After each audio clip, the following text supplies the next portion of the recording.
Um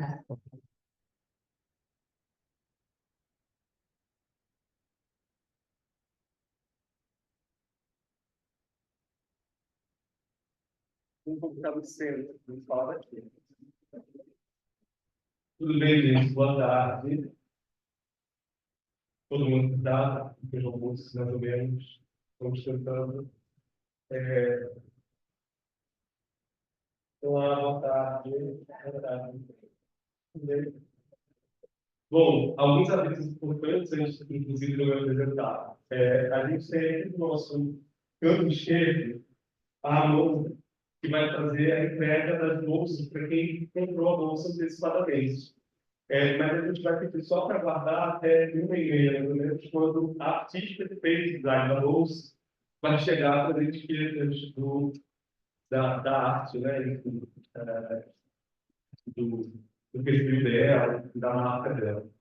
E aí a gente começa a distribuição, não precisa estar tudo organizado ali, então, assim, não precisam necessariamente ir imediatamente pegar a bolsa, se quiser, pode ir. A ideia é não gerar fila. Olá, Alex, tudo bom?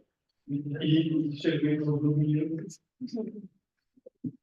É, bom, é isso. Ali vai ter, a gente não tem, é um evento feito sem financiamento, então a bolsa foi uma forma de financiar a realização do evento. A gente conseguiu fazer 8 bolsas a mais, se não me engano. Então, essas 8 bolsas estão à venda por R$ 30 aqui. Quem não fez antes, muito antes, tem 8 bolsas disponíveis. A gente também vai colocar um QR Code ao longo do evento para quem quiser e puder dar algum apoio financeiro, então PIX. Mas, enfim, é um evento gratuito e fiquem confortáveis para não apoiar ou para apoiar, dando a possibilidade de vocês. Ok? É, Bom, então vamos começar o trabalho. Agora temos todo mundo na mesa. É, eu sou Rodolfo Souza, eu sou um homem branco, de óculos azuis, cabelo preto, ficando grisalho, estou com uma camisa branca, e é o que vocês conseguem ver, está atrás dessa mesa. Eu estou com máscara, porque eu estou gripado, bastante gripado, desde domingo. Hoje eu estou começando a melhorar. Então, se eu não apresentar no começo, só porque eu estou tentando me botar em dia, assim, tá? Bom, eu sou coordenador do Núcleo de Descubra, sou professor do Departamento de Psicologia Clínica, aqui do Instituto de Psicologia da UERJ. Esse evento está na nossa segunda edição, né? A ideia é que esse seja um evento anual. Nessa época do ano, no ano passado foi em outro momento, por outras razões, mas a ideia é que no primeiro semestre a gente tenha esse espaço de encontro, né, e de trocas. Como é sem financiamento, como em todas essas coisas, a gente vai sempre convidando pessoas mais próximas aqui, fisicamente, né? E aquelas que conseguem chegar, né, e que viriam de todo modo. Enfim, é isso. Sempre muita alegria a gente estar fazendo essa segunda jornada, com bastante gente, tem muita gente inscrita. Se chegar um quarto da quantidade de pessoas inscritas, que eu acho que a gente já tem aqui, já é gente pra caramba. E eu acho que isso é muito bacana, porque fala do interesse pelo existencialismo da nossa região. Bom, e dizer para vocês que a gente está também lançando duas ações importantes. Uma primeira é o 5º Congresso Internacional sobre SAF. O Congresso Internacional sobre SAF, ele era chamado de Colóquio Internacional sobre SAF, até a 4ª edição, que aconteceu em novembro do ano passado, em Florianópolis, tá? A gente está assumindo a importância e o tamanho que o evento tem subido nos últimos anos, na verdade, desde o início, né? Eu acho que o colóquio ele nasceu com o nome de colóquio, mas porque a priori era uma ideia mais informal, de um encontro entre pessoas que se conhecem, que queriam trocar ideias sobre SAP, mas desde a primeira edição a gente já foi muito grande, né? Então, ele já foi sempre no Congresso, a gente só não assumia isso no nome. Agora a gente está assumindo isso no nome.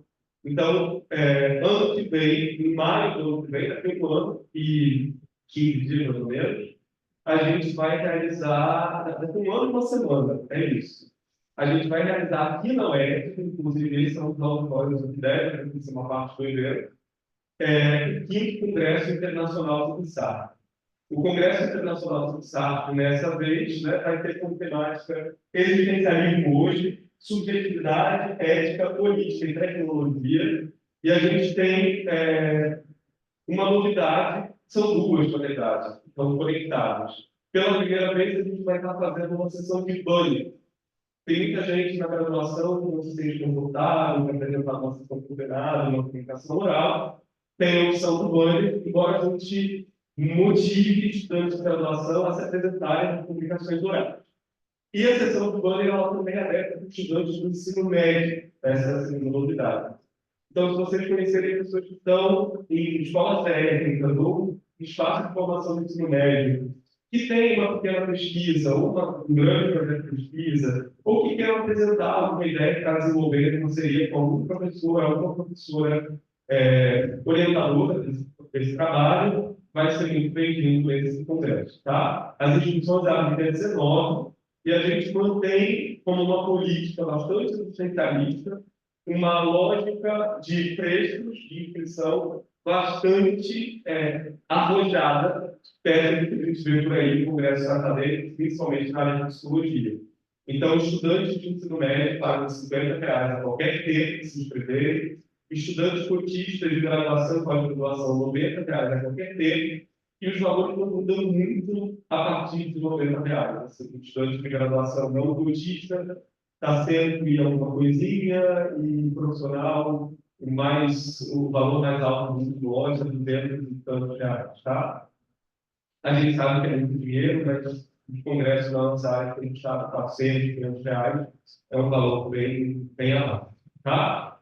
Além disso, hoje, com bastante alegria, a gente está retomando um projeto que começou aqui nessa casa. Daqui a pouco, duas das pessoas que participaram da construção original desse projeto vão estar aqui, que é a Carolina Mendes Campos, que está na próxima mesa, e a Fernanda Alves, que está na última mesa do dia, que é o site existencialismo.ed.br, que foi coordenado pela professora aposentada aqui da UERJ, a professora Ariane Leite, que foi meu orientador do mestrado, que eu tenho imenso carinho e gratidão. Então, elas criaram, em 2010, esse site para reunir produções e pesquisas no campo do existencialismo. A gente está criando o site agora, ele está com uma outra linguagem, uma outra roupagem. Na aba Quem Somos, vocês encontram o site antigo, tá? Inteiro, para visualizar. Mas a ideia é que ele seja um site colaborativo. Então, quem tiver evento para divulgar, pode mandar para a gente, pode pedir que a gente limpe o perfil de autor do site, para vocês publicarem direto. Essa questão de ideias é uma questão de blog, então quem estiver desenvolvendo uma fotografia, está no PC, uma extensão, um estágio, quer divulgar uma ação, quer escrever sobre uma reflexão, pode mandar para a gente. Na aba texto, vocês vão encontrar, já encontram alguns, nós vamos colocar links para artigos das revistas acadêmicas da América Latina toda, no tema do existencialismo, tá? Então, a ideia é uma compilação da produção científica nessa área. Em biblioteca, em breve, vocês vão encontrar o roteiro das obras de Sartre, de Beauvoir, e propostas de diferentes pessoas de como começar a estudar. Cada pessoa tem uma opinião, né, assim, por onde entrar. Então, a gente está compilando sugestões, isso.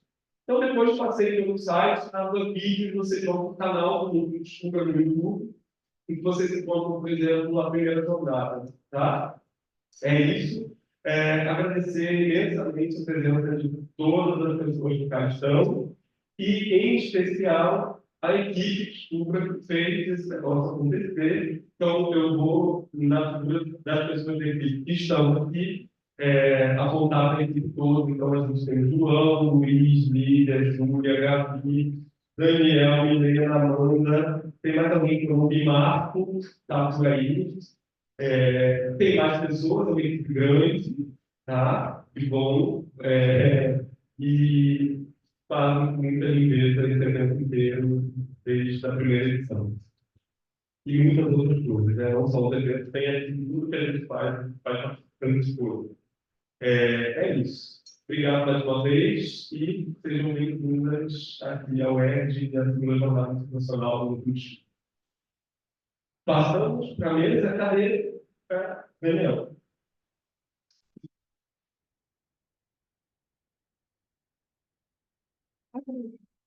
Não vou ficar. Não. Não.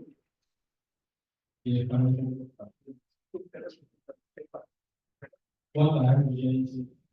Meu nome é Daniel, sou professor de Psicologia da UERJ, sou integrante do Descubra, faço metodologia do desenvolvimento também, trabalho na saúde mental, uso de imagem do paciente, tudo isso com especialistas sapiando, com pesquisas, e estou muito feliz de estar aqui nessa mesa, porque a galera aqui muito. A gente está pensando em tirar para a gente muito a gente muito próximo da gente também, a gente está feliz. Lembrando que a gente vai passar em breve os técnicos de presença, então tem referência aí também, que a gente vai colocar aqui no telão, em breve, tá? A primeira vez, então, se chama Novos Olhares Existencialistas, Pesquisa e Movimento. E a primeira pessoa que eu vou chamar é a Juliana Sete, que vai apresentar sua fala titulada Entre Quatro Paredes Virtual, as relações do Twitter em uma perspectiva sartriana.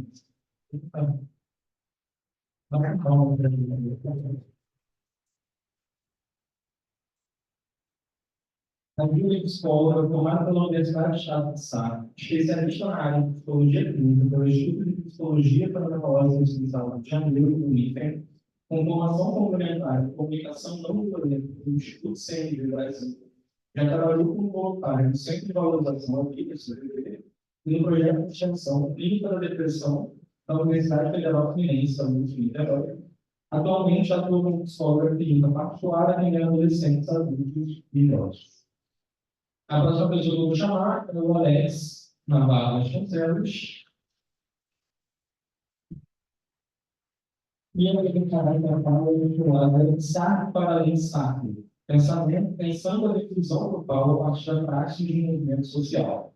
Alex é psicólogo clínico, graduado pela Universidade de Federal, mestre em Psicologia Social pela Universidade Federal do Rio de Janeiro, formação em Psicologia Clínica na Perspectiva Fenomenológica Existencial pelo Instituto de Psicologia Fenomenológica Existencial do Rio de Janeiro, também do IFEM, e especialização em Psicologia Clínica e Especialista Sartriana pelo Núcleo de Clínica Ampliada Fenomenológica Existencial, no caso.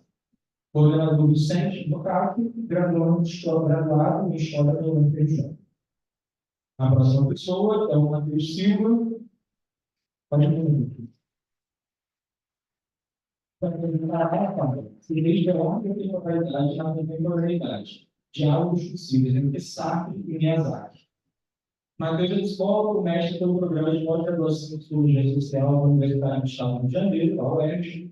Atualmente, doutorando do Laboratório Treinar, vinculado ao PPG-PS da UERJ, pós-Psicologia Social. Estudos na área da cronologia essencial de temáticas de temporalidade, arte e existência.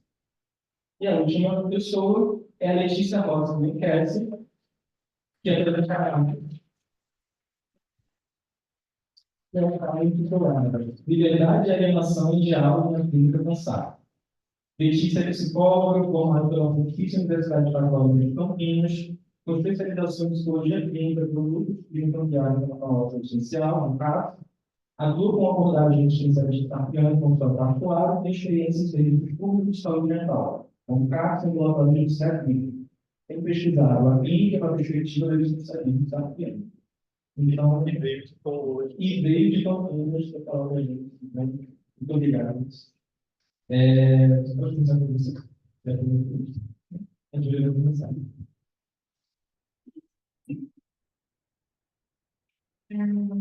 Boa tarde a todos e todas. Vou tentar entregar esse microfone. Primeiramente, eu queria agradecer pelo estudo, pelo convite. Estou muito feliz de estar aqui, para poder divulgar essa pesquisa, que é o resultado da minha monografia de especialização, orientada pelo Rodolfo, Eu vou pedir licença para ler, para eu me ater aqui ao tema certinho. Este trabalho é resultado da minha especialização em psicologia clínica, imunológica existencial, do período de 2023. Nela, nós partimos da pergunta: o que leva uma subjetividade a ser objetivada? Com o intuito de pensar as relações interpessoais estabelecidas no tempo. Para esboçar uma resposta a ela, recorremos a peça Entre Quatro Paredes, obra importante que nos ajuda a melhor compreender a ideia de alteridade na filosofia castriana. Sendo escrita a principal maneira de se comunicar dentro do Twitter, procuramos esclarecer seu papel, porque se refere também à emoção. Em meio a outras missões relevantes para o tempo, tem como objetivo hoje contar as reflexões que surgiram, considerando atualizações pertinentes de lá até aqui. Ao final, consideraremos brevemente as implicações da clínica em meio a isso. O Twitter, atual X, é uma rede social fundada em 2006, época em que a internet vinha se consolidando e ainda tentávamos descobrir o que fazer com ela. A rede tinha como propósito compartilhar o que quer que estivesse acontecendo no momento e de servir ao debate público. Com um limite de 140 caracteres por publicação e posteriormente estendidos para 280 e algo mais, o Twitter, além de trazer uma dinamicidade inédita no compartilhamento de notícias, também possibilitou o compartilhamento igualmente dinâmico de informações pessoais, funcionando como uma espécie de diário virtual. Com o passar dos anos, porém, os debates ali proporcionados envolvendo diversos níveis de intimidade foram tomando novas e incômodas proporções, especialmente no que se referia ao comportamento dos usuários em geral, cujos discursos adquiriam tons violentos e desrespeitosos. Diante disso, tornou-se comum o movimento de algumas pessoas saírem do Twitter apenas para voltar pouco tempo depois, enquanto outras expressavam o desejo de deixar a rede sem necessariamente realizar. Com a conta do Twitter por Elon Musk em 2022, a mudança de nome e os problemas da justiça brasileira, tal dinâmica segue se renovando, quando os usuários enfrentam o mesmo dilema entre sair e ficar, seja permanecendo, seja buscando outras leis similares. Como usuário da rede tão nova ela chegou ao Brasil, me surpreendia a crescente atmosfera agressiva que passou a tomar conta desse espaço antes tão acolhedor. Também atento a isso, a própria empresa Twitter, em seu relatório global de 2020, sentiu a necessidade de reforçar o objetivo inicial e principal da rede de, abre aspas, promover conversas saudáveis. Relação de mudanças implementadas a fim de reduzir o fardo da rede sobre os usuários, que continuavam fiéis a ela, mesmo inconformados e podendo sair a qualquer momento. Em uma rápida busca no Google Acadêmico, encontram-se mais de 15 mil pesquisas no campo da psicologia envolvendo o Twitter, sendo a única rede que acompanha termos como linchamento virtual, violência digital, discursos ofensivos, autocensura, além de palavras atreladas ao suicídio e às emoções, quando comparadas com outras redes pesquisadas na mesma proporção, como o Facebook e o Instagram. Antes mesmo dessas associações, o modus operandi do Twitter também chamava a atenção no campo da sociologia, como podemos ver no estudo de 2014, intitulado Produção de Subjetividade em Blogs e Microblogs, em que os autores deixam uma pergunta para após o trabalho de busca transmitida o que leva uma subjetividade a ser objetivada. O primeiro ponto que devemos dizer aqui é que, na perspectiva cipriana, a dualidade subjetividade e objetividade não é admitida, uma vez que ser e mundo são inseparáveis. Entendemos a indissociabilidade entre, especificamente, eu e o outro, por intersubjetividade. Em O Ser e o Nada, Sartre traz o inevitável conflito presente na relação com o outro, muito bem ilustrado em sua peça Entre Quatro Paredes, conhecida pela célebre frase "O inferno são os outros", tornando-a muito útil para pensarmos as relações no turismo. Por isso, faremos agora o paralelo, onde o cenário da peça equivale a gente em si e os personagens equivalem aos usuários.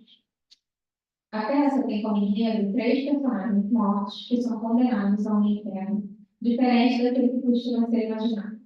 Ao invés do diabo segurando sua prudência, cercado por lavaredos, O que há é uma sala fechada, sem janelas, sem espelhos, e com uma decoração no mínimo peculiar. O castigo consiste na convivência irrestrita entre eles, nesse lugar do qual, a princípio, é impossível sair. O Twitter, por ser virtual, restringe-se a uma tela, oferecendo-a como um horizonte de diversos pontos de vista sobre uma única situação e promovendo a convivência entre os usuários, descrita pelos próprios como internado, com design e ferramentas que foram suficientes para se tornarem outro encontro. Nesse caso, apesar da saída estar a poucos cliques de distância, ela dificilmente se concretiza. Na peça, que acontece em um único ato, o tempo transforma imediatamente se comparado ao lado de fora. No Twitter, ocorre o oposto. Tudo acontece tão rápido que as outras redes são consideradas atrasadas em relação a ele. As informações correm tão depressa que perdem o flow e atordoam aqueles que tentam acompanhar. Em ambos os espaços, personagens e usuários se perguntam o porquê de estarem ali reunidos daquela maneira. Na peça, quando a saída enfim se torna possível, nenhum dos personagens se vai, preocupados demais em desfazer aquilo que os outros fizeram deles. No Twitter, esse trabalho perpassa justamente essa inconstância entre sair e ficar, uma vez que deixar a rede é e sempre foi uma possibilidade. Os usuários, então, seguem compartilhando seus pensamentos e sentimentos, não só sobre sua vida pessoal e acontecimentos ao redor do mundo, mas também sobre o outro, que se faz presente ali de igual maneira.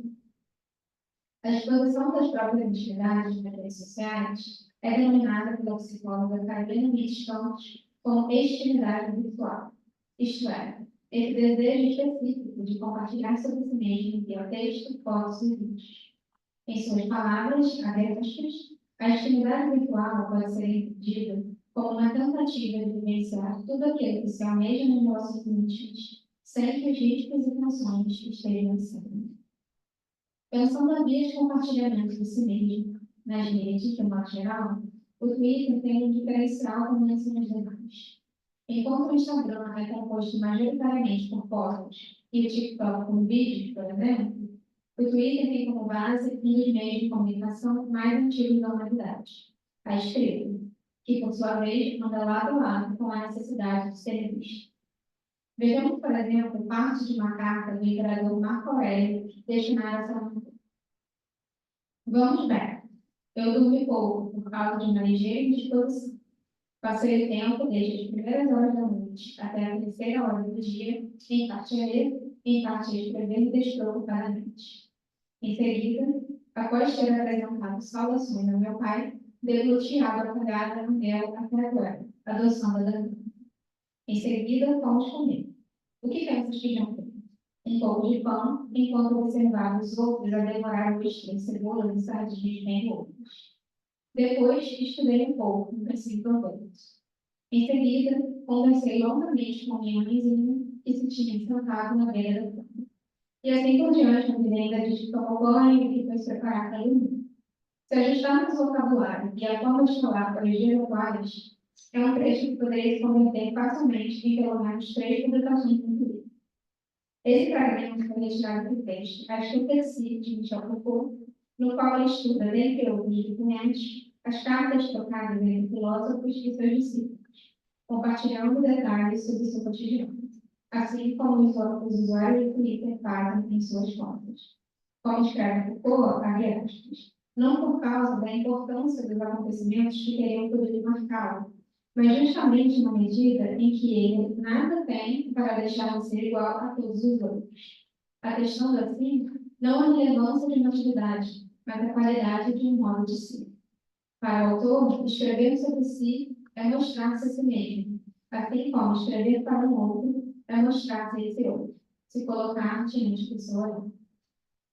Em que é a literatura, Sartre é ainda mais radical quando diz que a finalidade da escrita está em comunicar, ou seja, um autor só escreve porque alguém lerá. Segundo ele, o ato de escrever é manifestar minha liberdade, e manifestar minha liberdade é desvendar a liberdade do outro, e vice-versa. Para entender melhor essa colocação, Vamos nos ater rapidamente a noções importantes da filosofia santeriana. A consciência tem a essência pré-definida que somos, o ser para si, se constitui a cada momento através das escolhas que fazemos e da consequente angústia perante as escolhas que não fizemos. Por isso, seu maior desejo é se fechar em algo já definido, assim como é o ser em si. O mais próximo que chegamos disso é sendo para o outro, uma vez que é o olhar do outro sobre mim que vai me dar uma forma e fazer com que eu me perceba. Em magnetismo paradoxal, conforme coloca Nietzsche Campos, abre aspas, o outro nos fornece uma faceta plena e acabada que gostaríamos de possuir, ao mesmo tempo em que nos tornamos escravos limitados em nossa liberdade por essa outra liberdade que nos deixa fora. Em outras palavras, eu preciso do outro e o outro precisa de mim. Somos indissociáveis. Uma subjetividade busca se objetivar porque não há outra opção. O Twitter é apenas uma das formas de fazer. Ainda que o aluno livre, o outro sempre se fará presente. A princípio, isso pode parecer realmente intolerável, mas Sartre esclarece em uma entrevista publicada em 1973. O inferno são os outros sempre foi mal compreendido. Entenderam o que eu dizia com isso? Que as nossas relações com os outros estavam sempre envenenadas, que sempre eram relações infernais. No entanto, é completamente outra coisa que quero dizer. Quero dizer que se as relações com o outro são virtuosas, viciadas, então o outro não pode ser nada mais do que interno. Quando pensamos sobre nós, no fundo, usamos os conhecimentos que os outros já têm sobre nós. Se minhas relações são ruins, colocam-me em total dependência dos outros. E existe uma quantidade de pessoas no mundo que estão no inferno porque elas dependem demais do julgamento dos outros. Mas isso não quer dizer de modo algum que não possamos ter outras relações. Isso marca simplesmente a importância capital de todos os outros para cada um de nós. Com isso, Sartre elucida que as relações humanas não são intrinsecamente negativas, mas sim que a dependência do olhar do outro para pensarmos sobre nós mesmos é que pode nos aprisionar e fazer da vida que conhecemos um inferno de acordo com o sentido que damos a ele. Ainda que o conflito com o outro seja evitado, determinante é o que escolhemos fazer desse conflito. Assim, cabe a nós refletirmos de que forma estamos nos emocionando, seja na vida real ou virtual, atualmente tão entrelaçadas quanto ele e o outro. Pensando brevemente em termos psicológicos, são justamente os sentidos dados às emoções que desvelamos nossa psicoterapia. Conforme colocam Barak, Nietzsche, Campos e Alves, abre aspas. O objetivo da clínica é permitir que este espaço seja aberto à aparição do ato de criação dos sentidos, ao invés de uma busca por verdades independentes da relação que ali está em meio. A possibilidade da criação dos sentidos nesse caso é uma possibilidade aberta pela relação intersubjetiva que se estabelece entre dois parasites sob o modo de ser para outro. Ambos, analista e analisando, desfrutam do olhar do outro com a objetivação necessária para a compreensão do fenômeno por um lado de fora. As redes sociais constituem um cenário frequente dos relatos que ouvimos na clínica, acrescentando uma nova camada no modo de nos relacionarmos, que vem sendo cada vez mais naturalizado. Diante disso, cabe ao profissional psicólogo manter sua escuta aberta, sem recair na tentadora postura do saber de antemão, mas também sem subestimar o lugar que a virtualidade pode estar assumindo na vida de quem chega ao consultório. Atendendo online ou offline, nos colocamos disponíveis para que a pessoa atendida possa encontrar a dela nesse contexto. E aí, assim, aqui eu realmente falo muito breve da clínica, porque o foco do trabalho em si não era a clínica, era realmente as relações de clínica e tal. Mas eu entendo que esse espaço, né, da jornada é para mim citar a discussão, né? Então, eu falo assim brevemente para que a gente possa continuar discutindo ao longo do evento. É isso, obrigada.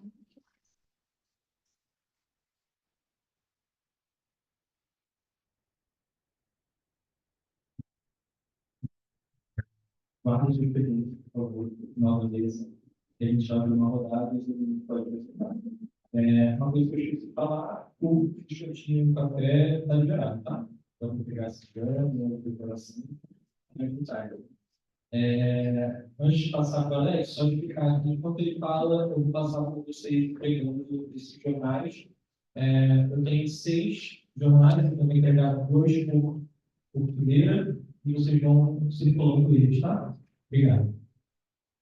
Alex. Gente, boa tarde.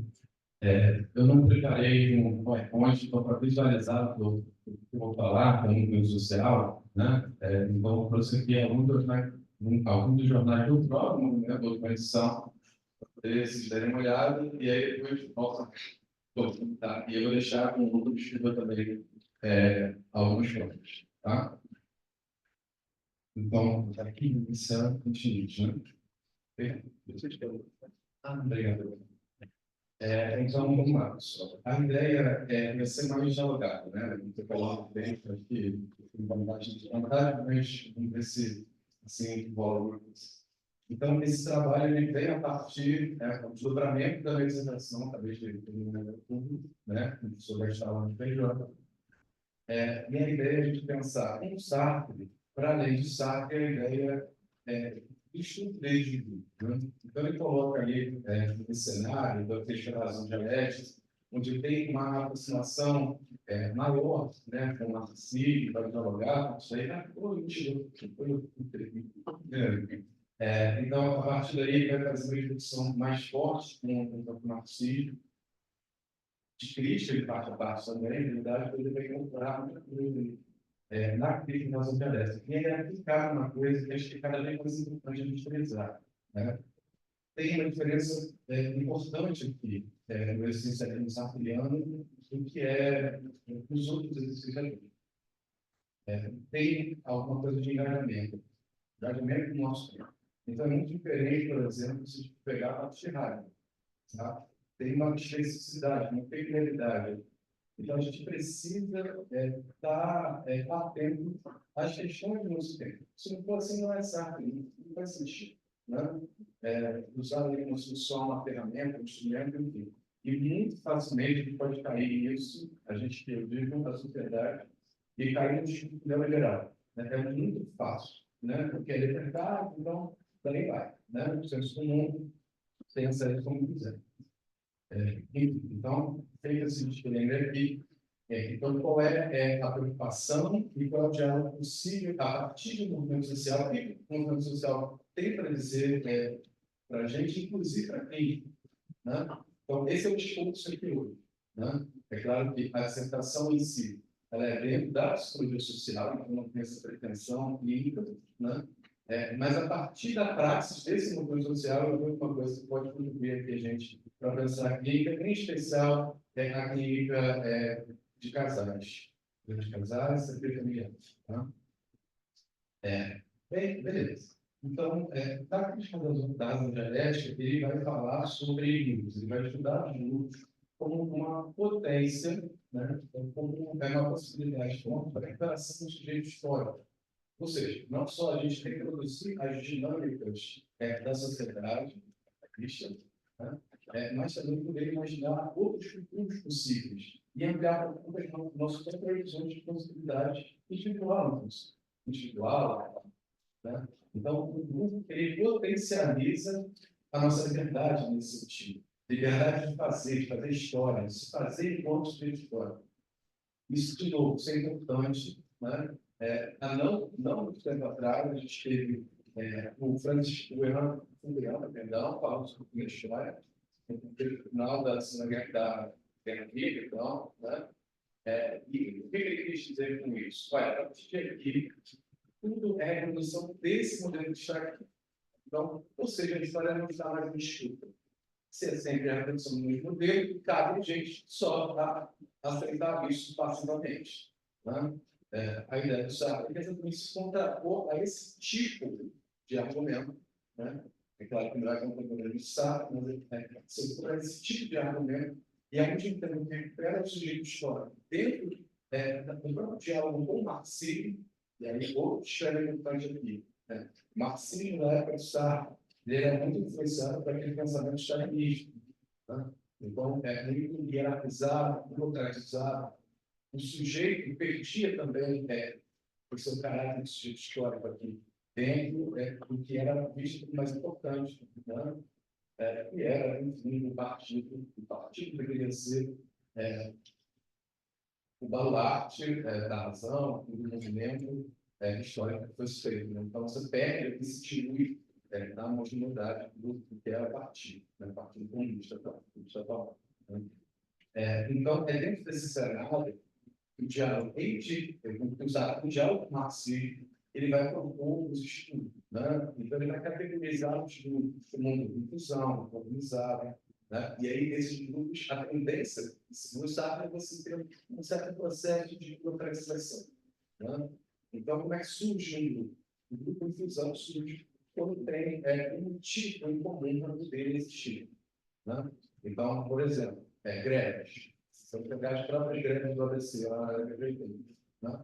Então, você tem aí uma ideia em comum, lutar por direitos. Né? E a partir daí você pode formar sindicatos, agremiações, todos em torno de um objetivo em comum. Então, isso vai fazer surgir o grupo em inclusão. Beleza? Isso é fundamental para entender o que eu quero dizer. Né? Tem essa tendência à burocratização a partir do que o Sartre observou, inclusive em relação com os grupos esquerda, comunista, revolucionário, de sua época, né? A partir do seu engajamento político, dá para a gente entender o ponto dessa característica stalinista, que era hegemônica, em grande parte, sobretudo nos Estados comunistas, como essa tendência à burocratização e perder o sentido inicial daquele grupo. Então, para que existe aquele grupo? É preciso, então, se não tem mais aquele motivo inicial, que se faça combinados. E é por conta disso que vai surgir as regras, a organização. Né? Então, a lógica interna se burocratiza e perde o significado do que. Então, como é que a gente faz? E aí, aqui essa é a ideia da comunicação. Né? Como é que a gente pode pensar uma possibilidade de refusão grupal? A partir dessa ideia, a gente pode pensar na crítica da ação dialética. A partir da organização, que hoje construi um elemento, uma bandeira. Então, agora eu vou falar um pouquinho do movimento social, para vocês entenderem um pouco melhor o que eu quero dizer. Né? E a gente falar então dessa ideia de inclusão, né? Eu cheguei bem. Bem, o movimento das comunidades populares é um movimento social que começou em 1979, tem 55 anos, não sei se mudou já. De lá para cá, começou dentro da igreja católica,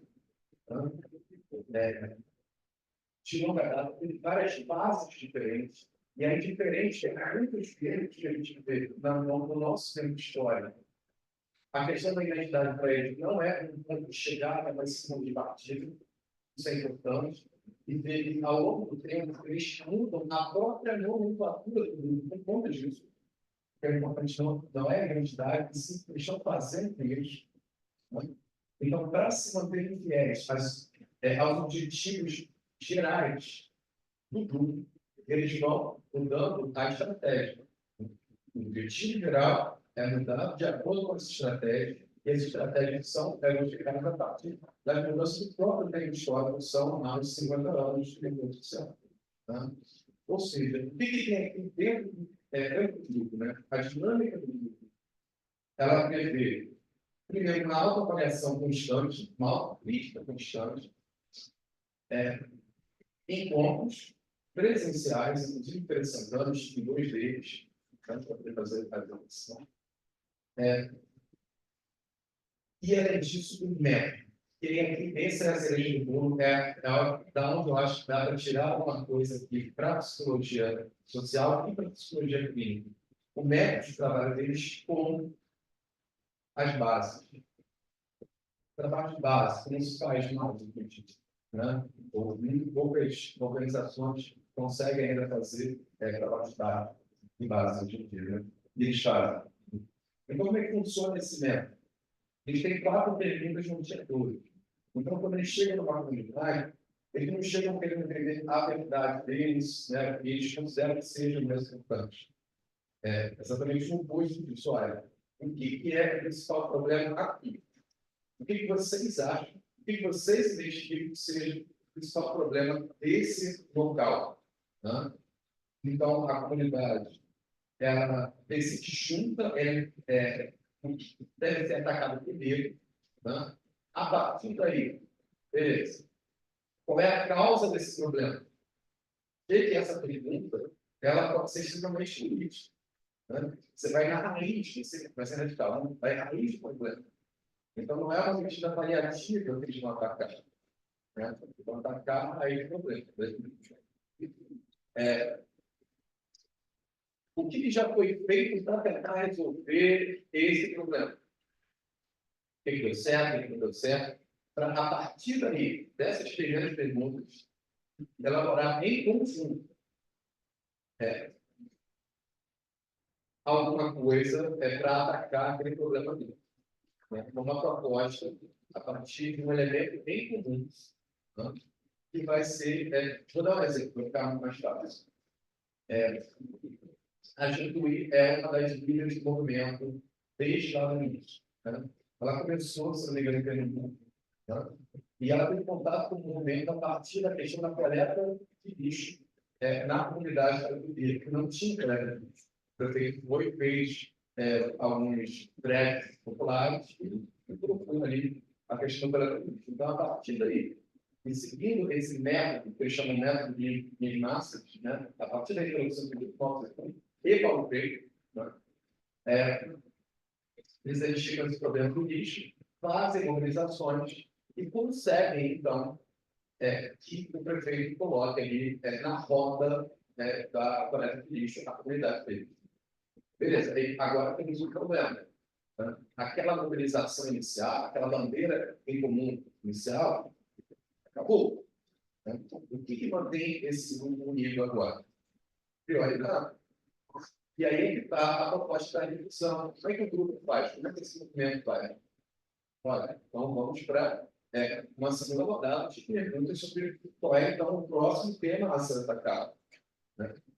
Então, vê que assim mantém-se a mobilização, que é outra coisa que acho que a gente já esqueceu como é que fala, assim, a gente esquerda, o meu parecer aqui, né, justamente.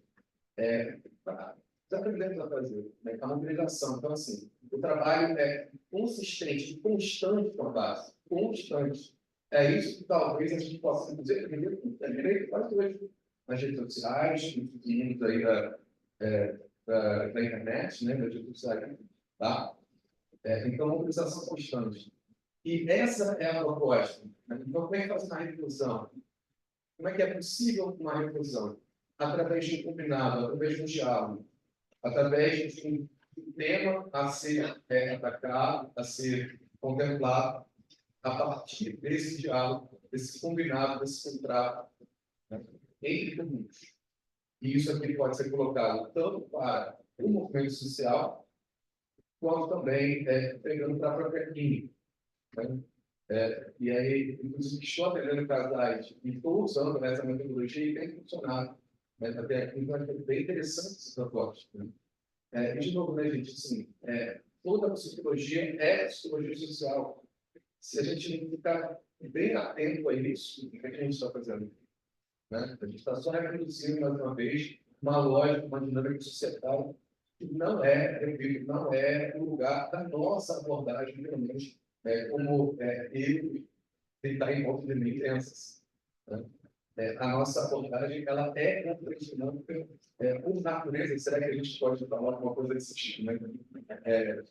Então, eu acho que é importante pensar no engajamento, é importante a gente pensar como a nossa clínica, que sempre é uma clínica política, até porque chama atenção para a abertura de possibilidades, ao invés de só reproduzir a lógica que está aí.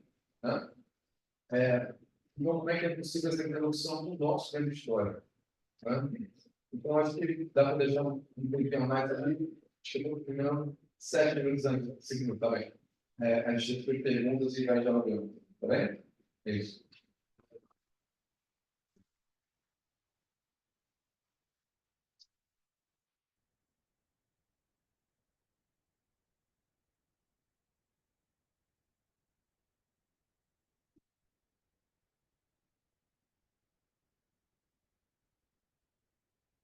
Boa tarde, pessoal. Eu me chamo Matheus, eu sou aluno aqui do PPGPSF, eu estou orientando da professora Alexandra de Salles e faço parte do laboratório de dados. Queria agradecer a oportunidade do convite que o Bruno Cubra, todo mundo trabalhando para mim acontecer, e especialmente o Rodolfo, que acompanhou durante o processo de escrita da dissertação. Ele fez parte da banca e eu meio que perturbei ele durante todo o processo, assim, ele sempre muito generoso. Assim. Ele e a professora Ariane, então, agradeço muito.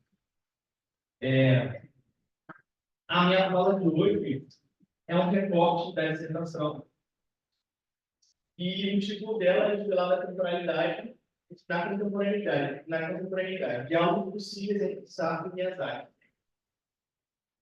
E a fim de localizar essa apresentação assim, e contextualizar, eu acho importante falar do objetivo principal da pesquisa, foi colocar em questão a temporalidade hegemônica, isso aqui, junto à contemporaneidade, a partir de uma perspectiva fenomenológica essencial, investigando campos principais em relação ao que a ideia de tempo e período contemporâneo. E que a discussão, a partir da ideia que ela poderia formar, que a dentro do sistema original Miyazaki, vou tentar falar um pouco assim, o desafio disso, vou tentar passar um pouco por ela, porque ela já diz sobre um modo de tempo, um modo de relação com o tempo, e a noção de existência em Sartre, que também já comunica uma compreensão específica do tempo. E é importante ressaltar também que essa aposta, né, nessa interlocução entre saberes muito distintos assim, e muito distantes geograficamente, ela conflui numa relação de simetria, assim, não fez isso na dissertação, tomou todo o cuidado possível para respeitar esse balizamento de distâncias, a gente queria um ponto e ver o que surge desse diálogo, o que é possível de conversar com essas perspectivas tão distintas assim, tão distantes, mas que se encontram em algum ponto. Assim. Então, a gente vai estar com a questão do tempo, aparece em contexto contemporâneo. Assim. Então, um dos objetivos também da pesquisa era compreender o tempo para além de entendimento de uma cronologia contábil ou de uma representação física do tempo, assim, sabe? Tempo marcado no calendário. A gente pensar o tempo e a maneira como ele performa na nossa sociedade e como a gente se relaciona com ele. Então, pensando nas revelações contemporâneas que aparecem em escala de micro na nossa vida, no nosso tempo, no nosso dia a dia, nas nossas relações, a gente chama um elemento específico de temporalidade hegemônica como algo que se dobra, por exemplo, uma espécie de realidade falsa, no apagamento histórico, necessidade de memória de saber, e na sobreposição de uma percepção muito linkada numa espécie de imprescindível, assim, como se o presente fosse uma dimensão temporal importante, como se a gente abrisse mão de uma alteridade de um passado e de um futuro. Tanto do projeto quanto de uma alteridade histórica do mundo. E para dialogar um pouco com essa ideia de contemporaneidade, a gente conversou um pouco com o livro dos temas modernos do Igor Vest, então ele vai dizer que a modernidade, quer dizer, a contemporaneidade é uma espécie de modernidade hiperbólica. Isso quer dizer que ela é pautada por um exagero, uma impossibilidade, uma comunidade. E o que está em jogo nesse panorama é uma relação de exorbitância, uma função, como posso dizer, vertiginosa, calculada, da aceleração de processo que implica e que responde a um tempo performado com o tempo de capital. Então, é essa relação, nesse engano, uma infinidade de ofertas de serviços e produtos que as marcas desse excesso elas produzem condições individualizantes. E ao produzir esse horizonte individualizante, a gente pode pensar uma relação temporal principal que envolve o ente, que envolve as relações que não deixa acabar para a vida.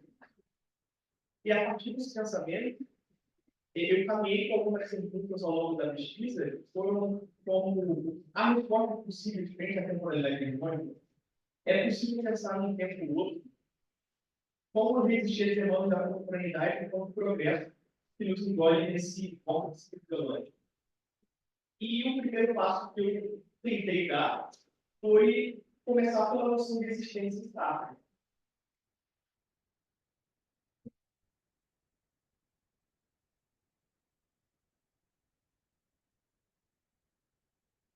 Em 1945, tem a conferência, né, que vocês não livro, e recebe o caso do Sá, que, que fala, se caracteriza que a existência precede a essência. Significa que primeiro o homem existe, se descobre o submundo, e só depois se define. E, caminhando com isso, o que está aqui é que a gente não tem uma força essencializadora que determina aquilo que a gente é. E essa ideia específica de existência, a partir da ideia de projeto, de um ser que se categoriza, de um ser que se historiciza na materialidade do mundo concreto e absoluto, é do ser em situação. Eu acho que essa noção de SAR, ela já comunica um modo de conceber a temporalidade quando a gente lida com ela. E se eu não tenho, e se eu não construir uma essência, algo que me essencialize, eu passo a compreender a existência a partir de uma noção de incompletude de determinação. De um ser que interroga a própria existência a todo instante. De um ser que está em questão o tempo todo. Então, a ideia de ciência passada transita ali como um guia ser, um caminho possível para pensar um campo do outro lado de uma certa plenitude absoluta. Em tempo positivo, em tempo de uma existência que são absolutas, são positivas, são sem duradas e sem pausas. E quando a gente fala de situação, é preciso entender a existência a partir de uma maturidade mundial, como a gente está falando, e acho que dialoga um pouco a tua fala, que de levar em consideração as implicações de partido que está lançado no mundo dos outros. E está em questão para todos fazerem como projeto essencial que está em jogo, que é indeterminado. E levando essa ideia de consideração, é que encontrei um lugar de leitura para essa ideia de Sartre e isso que me fez caminhar na pesquisa, que é que nós somos temporalmente responsáveis pelas narrativas de modo que resistem ao nosso mundo material. As questões das quais a gente deve lidar são as questões que persistem e existem no nosso corpo temporal, a história essencial da nossa existência material no todo. E esse é um movimento que escapa de uma certa leitura universalizante da existência do tempo. E eu coloquei no slide também uma citação do Fanon, mas eu li aqui, que todo problema humano existe ser considerado a partir do tempo, sendo ideal que o presente sempre sirva para construir o futuro. E esse futuro não é código. É do meu certo, do meu país, da minha existência, de algum modo pretendo preparar o mundo que me sucederá. Pertenço definitivamente à minha época. E é para ela que eu venho viver. O futuro deve ser uma construção sustentável no homem existente. Essa edificação se liga ao presente, na medida que coloca como algo a ser superado. E aí, caminhando para as questões de situação de existência e personalidade do Sartre, essa ideia de tempo, pelo menos na leitura que eu faço, ela não é muito tempo universal, mas uma temporalidade que é relacional. Em que essas estágios, essas dimensões temporais, no passado, presente e futuro, elas são comunicantes, elas são tomadas a cada ação nossa.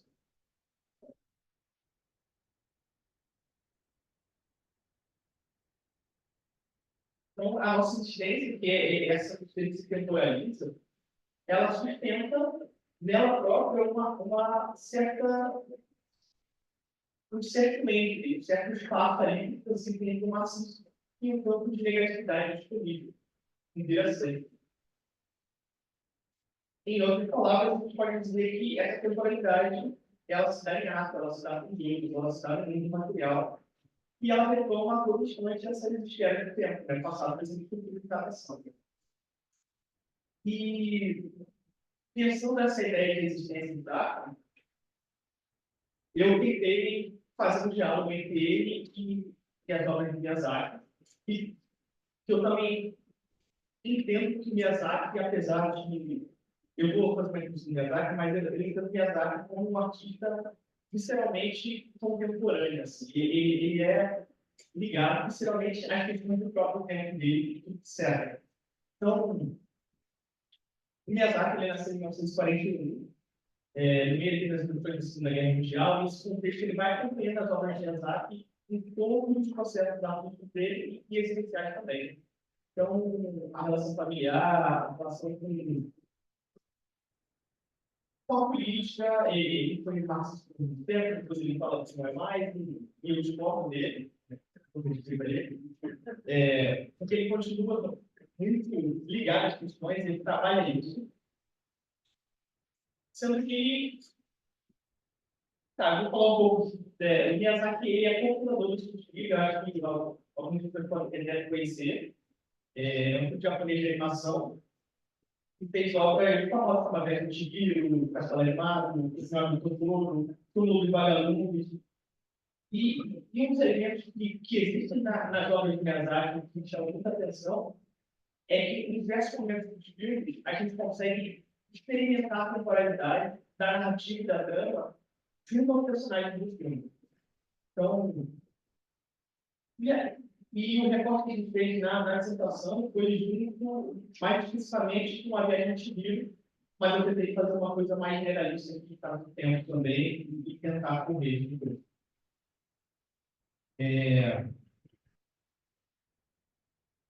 Um pouco depois do lançamento da Resident Evil em 2001, assim, por 2002, ali, Miyazaki foi entrevistado por um crítico de cinema e um jornalista norte-americano, Roger Ebert. E esse jornalista, ele fez um comentário sobre o filme de Miyazaki que foi o seguinte: ele disse que ele amava a movimentação gratuita do filme de Miyazaki.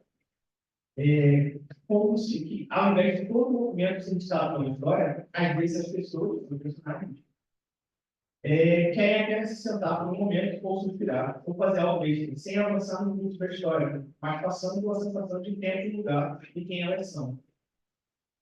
E Miyazaki olha para o jornalista e bate palma 3 a 4 vezes e diz que o intervalo entre as palmas dele é o mar.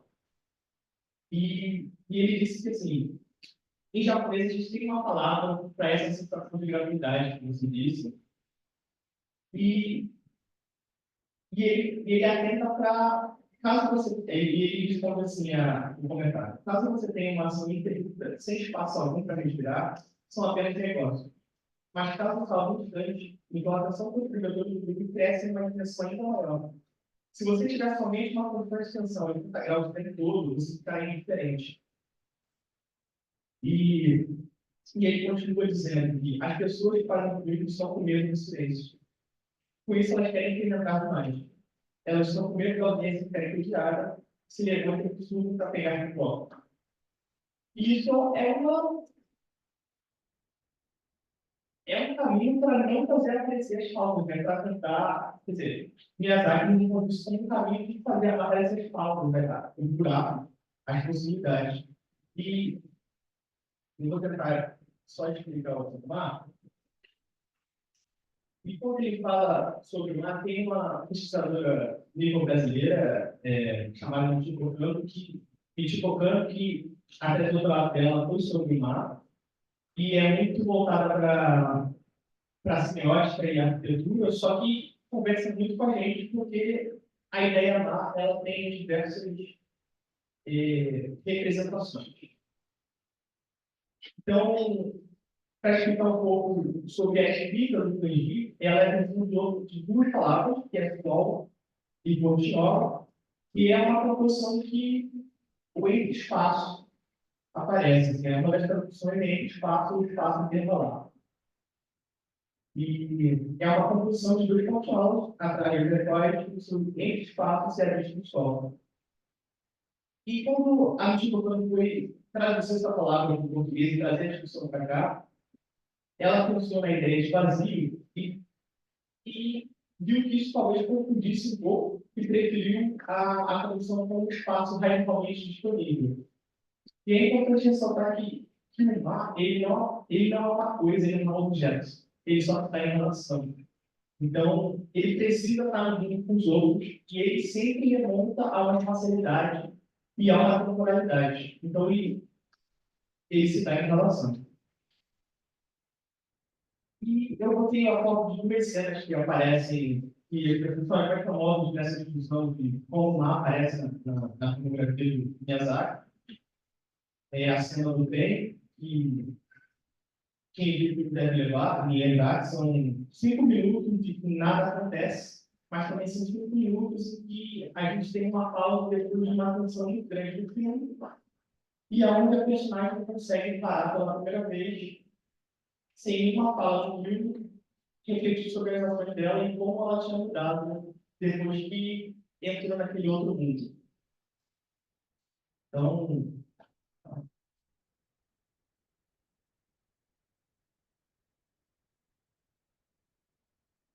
e uma das definições que a professora Chilton também traz para o mar é que essa ideia se situa na condição de possibilidade e virtualidade. Ela se dá sempre na característica de tempo e espaço, que não impede de ser incluído de uma constante construção criativa por meio estudante. Então, toda essa concepção ela está dentro da teoria do Miyazaki dos filmes, não só na maneira como ele descreve as histórias, mudar, mas também na sua metodologia de trabalho. A gente não vai dar para a gente falar. Eu acho que eu vou passar para o final e a gente ficar no tempo e a gente vai nas questões assim, que apareceram. Então, nessa tentativa de diálogo entre Miyazaki e Sartre, nessa ideia de títulos podem aparecer, nessa ideia de incompletude, de inacabamento, porque eu acho que a psicologia ela ainda está inacabada, assim, então, essa é uma leitura que eu faço, pelo menos de forma entendo da psicologia, e pensar na temporalidade nesse sentido é pensar que passado, presente e futuro, eles existem numa confluência das gerações. Quando a gente se percebe como seres comunicantes, habitantes de uma facilidade historicizada muito maior do que as narrativas fragmentadas que separam o nosso viver do outro do mundo. Então, os atravessamentos dessa temporalidade contra-hegemônica, que é o que a gente vai construir na pesquisa, esse diálogo, ela remonta uma existência situada e implicada.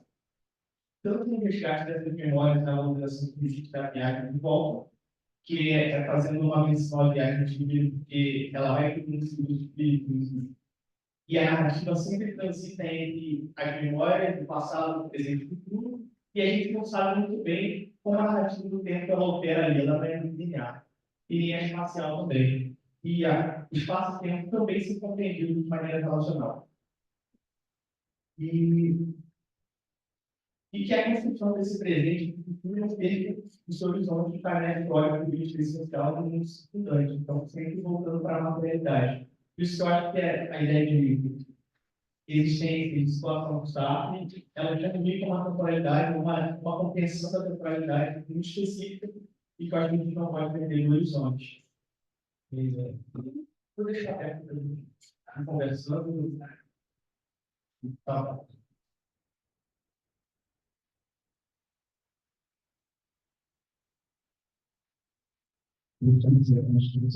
Só dar um recadozinho, a equipe de estudo do cantinho pediu para avisar que a gente ainda tem duas ecobags, as ecobags a gente vai ter duas disponíveis para quem quiser comprar agora, e a gente, por causa da alta demanda, a gente também está aceitando de encomenda, agora o ecobag precisa pagar no ato. Então, paga no ato e a gente entrega uns 15 dias, tá? Isso, obrigado.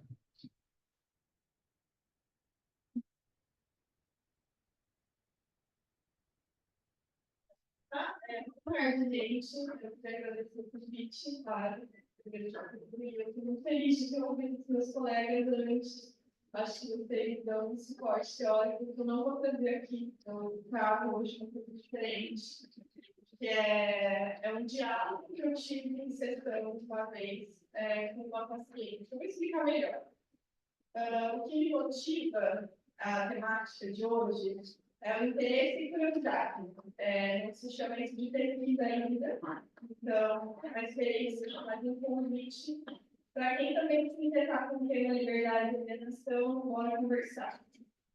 A história toda começa com um trabalho que eu apresentei no quarto coloco de cargo, intitulado Como Nascer Depois de Crescida, no segundo de casa, onde as contribuições de Campus Cargo para a clínica, orientada pelo período Rodolfo. Nele eu ilustrei indicações do ser tarô, possibilitando-nos visualizar a partir de vivências concretas a primeira e segunda dos propósitos do autor. Hoje eu trago um diálogo montado, inspirado numa sessão onde eu estava como psicóloga. Melhor localizando vocês, a pessoa analisante tinha desde o início uma postura questionadora da vida, da morte, das dinâmicas sociais, do universo.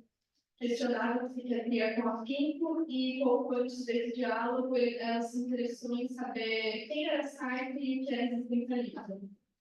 E, por conta própria, iniciou a leitura de um livro específico de Albert Camus, que usou tempo de certas reflexões em sertão por um tempo. Me pediu também direito de leitura em Sartre e me indiquei um fala de parede. O tema, o tipo de vínculo, o tema protagonista de sobrevivências e o seu interesse filosófico nos permitiram ter conversas como a que eu vou apresentar hoje. Eu vou começar, gente, eu vou fazer os dois papéis ao mesmo tempo. Se vocês acharem que não está dando para entender quem está falando cada hora, me sinaliza, dá um grito que eu vou estar lendo, que a gente logo no início arruma alguém para fazer uma colaboração. Teatro. Já que estamos. Exatamente, eu vou tomar cópia aqui. Então, se vocês deixarem, eu me sinaliza. Começo pela analisante, que é como eu estou preferindo chamar. Ela chega e diz: é um grande esforço lidar o mundo da vida. Não é tão natural quanto é para os outros. Eu tenho que fazer força mesmo, sabe? Aí eu pergunto: natural? Ela fica encucada. Me parece que eles não fazem muito esforço para seguir um padrão. Já sabem o que tem que fazer e fazem. Tipo, me dizem a solução dos meus problemas vai ser arranjar um trabalho. Eu não vejo o menor sentido em levar a minha vida assim. Compreendo a necessidade de dinheiro e tal, o que me leva a pensar que deveria dar ouvidos a essa gente, consumir sua palestra de coach ridícula, acreditar nela e ficar de boa, sabe? Eles não têm tanta ainda mesmo, é errado dizer que eu sou livre. Escolher essa para alienar, é isso que está me dizendo? Me alienar? Eu não tenho escolha. Aí eu respondo: trataria de convencer a si mesma de que esse é o único caminho, conforme diz, não tem outra escolha. Esse convencimento, por si só, já é uma escolha livre, porque é você que se convence. Ela se inquieta, se ajeita na cadeira, tentando ajeitar sua ideia para mim. E responde: vejo algo como uma cadeia alimentar. A baleia não tem predadores, logo ela pode viver livre e plenamente. Já as focas coitadas estão sempre fugindo de algo. Não são tão livres quanto os baleias podem ser. Aí eu digo: mas é possível estar pleno sem nunca faltar nada? Sei que a felicidade é essa coisa constante, mas pelo menos viver bem, por exemplo, um homem branco rico está no topo dessa cadeia alimentar. Ele não precisa ser alienado nada, porque ele já tem tudo que quer. Mas o preto pobre, aí eu respondo: o homem branco rico certamente vive maiores confortos, mas nada nos garante que irão ser plenos, portanto não precisa de muletas alienantes, de nada. Veja a ideia de alienação acompanhada da ideia de diferenciais. Faz sentido pensar que o homem branco rico que falamos pode se colocar enquanto um referencial absoluto para muitos. Seja como eu, faço o que eu fiz. A vida foi feita para ser assim. Cheguei onde eu cheguei. Nisso, ele propõe ao mundo um movimento alienante. Mas, se nos situarmos bem, o que sugere interessa somente a manutenção do privilégio que vive. Não é porque a vida dele, que ele leva, é de fato a melhor forma de se viver absolutamente pleno. Mas se, por um lado, podemos absolutizar seletos referenciais, ainda pela liberdade podemos também inventar novos modos de existir, pondo no mundo referências inéditas. Aí ela me diz, eu entendo. O problema é que eu quero pertencer. Como que eu vou pertencer fora da massa onde todo mundo faz a mesma coisa? E eu lhe digo, todo mundo é muita gente. Assumir essa massa que trata como algo homogêneo me soa meio estranho, não é? Ou você realmente acha que esse tanto de gente viveu a mesma vida? E eu continuo. Existem muitas formas de fazer a mesma coisa. Eis a liberdade. E ela me diz, mas é muito difícil, porque se eu escolher viver diferente, eu vou viver isolada, excluída. Olha, eu posso concordar com você que a alienação parece ter tudo. Pode ter certeza que muitos, se não todos, somos acometidos por ela em algum nível. Afinal, vivemos no mundo das coisas, que nos dá referência, que nos orienta de alguma forma. Mas essas preferências não são regras absolutas, como compreende a alienação que falamos aqui. Por exemplo, aí ela me diz, a alienação, então, meio que nos diz o que fazer, como se fossem regras, mas isso não seria muito fácil? Não sei. Acho que seria uma fuga da liberdade, é o que parece. Eu digo totalmente, e de um ânimo incontinente. As pessoas tentam escapar da liberdade pela alienação? Sim, digo com a emoção na ponta dos olhos. E ela responde, mas tem gente que cumpre esse padrão. Genuinamente, acho que ela propôs, né? Aquelas mulheres, por exemplo, que também são machistas. Tem que sofrem menos de fato. Pausa, pensa, sente. Coitada da mulher, nem nada patriarcal. Eu lhe digo que a alienação ocorre ainda por meio da liberdade. As mulheres têm sempre livres para fazer o que puderem nesse cenário patriarcal. Mas justamente por habitarem esse cenário, que mesmo livres e com posicionamentos machistas, seguem sob opressão. Então, eu não sei dizer se de fato sofrem menos. Por isso que eu acredito na importância de inaugurar no mundo outros papéis do nosso gênero, outras possibilidades de ser mulher. Mas então essa história de liberdade é um paradoxo? Não tem como escapar nem pela alienação? Ela me pergunta. Meio que isso aí. Passam-se alguns minutos em silêncio. E eu digo, sabe por que você tem de ter um esforço tão grande de se decidir? Porque é mesmo. Não somos seres como a baleia ou a foca, que sem precisar refletir, sabem o que comer, para que direção seguir nas migrações. Diferente deles, nós temos consciência de existirmos, e diante disso, nos vemos obrigados a fazer algo da existência. E olha que é uma tarefa gigante, né? Quer dizer, quem serei eu? E você me mostra aqui que essa escolha tem um peso social importante. Não é uma decisão simples. Pois é, somos obrigados a escolher. Sim, somos. Mas às vezes essas escolhas são forçadas. Forçadas por quê? Pelo universo, pelo mundo, sei lá. Fica confusa e discretamente. Continua. Tipo, nós temos sempre algumas poucas opções de escolha. Temos que escolher alguma delas. Podemos tentar novas opções também, mas sei lá, é difícil. Aí eu digo, fico tentada organizar isso que você me diz, para a gente ver com clareza o seu ponto. O mundo, assim, na natureza, nos coloca numa determinada condição material, e ela me interrompe com entusiasmo. As condições são super relevantes. Então, muito. É como aquele ditado que diz, ela diz, né? É como aquele ditado, se a vida te der limões, faça uma limonada. Mas como que eu vou fazer uma boa limonada se eu não tenho açúcar, só limões azedos?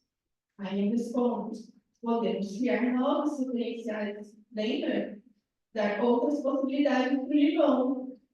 Aí ela responde, você me diz então, para fazer uma limonada azeda mesmo? E achar bom? Aí eu falei, tomate para te dizer que pode usar esses limões para espremer no feijão.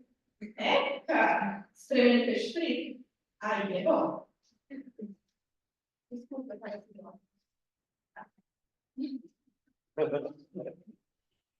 Tá, e eu gosto dessa conversa. Ela aconteceu muitas vezes, gente. É muito emocionante ter essa liberdade, essa troca com essa pessoa. E eu acho que pode levar ao também para muitos lugares. Me surgiram algumas perguntas e alguns grifos, e eu vou começar com uns grifos. Eu acho importante que até para a alienação a gente precisa se situar, né? Certo? Então, se perguntar assim, que território que a gente está? Quais leis regem por aqui? Qual cidadania estamos lutando para ter? Então, a que eu quero me alienar? Ao que eu quero me assemelhar? Aonde que eu quero pertencer, basicamente? Inventar novos modos de existir, pondo no mundo referências inéditas. É aqui que o meu desejo opera. É isso que me interessa viabilizar. Então, esse processo que eu gostaria de explicar com melhor compreensão e facilitar a ocorrência. Um outro livro, terceiro, eu tenho a sensação de que tem um dedinho nos meus supervisores, Rodolfo e Carol. Alguém me deu esse toque e nunca mais saiu da minha cabeça. Eu me dei conta que eu falo bastante isso em sessão, de modo geral, né? Sempre que aparece. Falar de todo mundo se tornou algo muito estranho, desde que me pus em contato com formas totalmente diferentes de viver esse mundo. A gente está em contato constante com diferentes, mas não é sempre que paramos para reparar o quão diferente está da nossa vida. A internet nos possibilita bem dar certo, nos levando a experiências de mundo mais extraordinárias.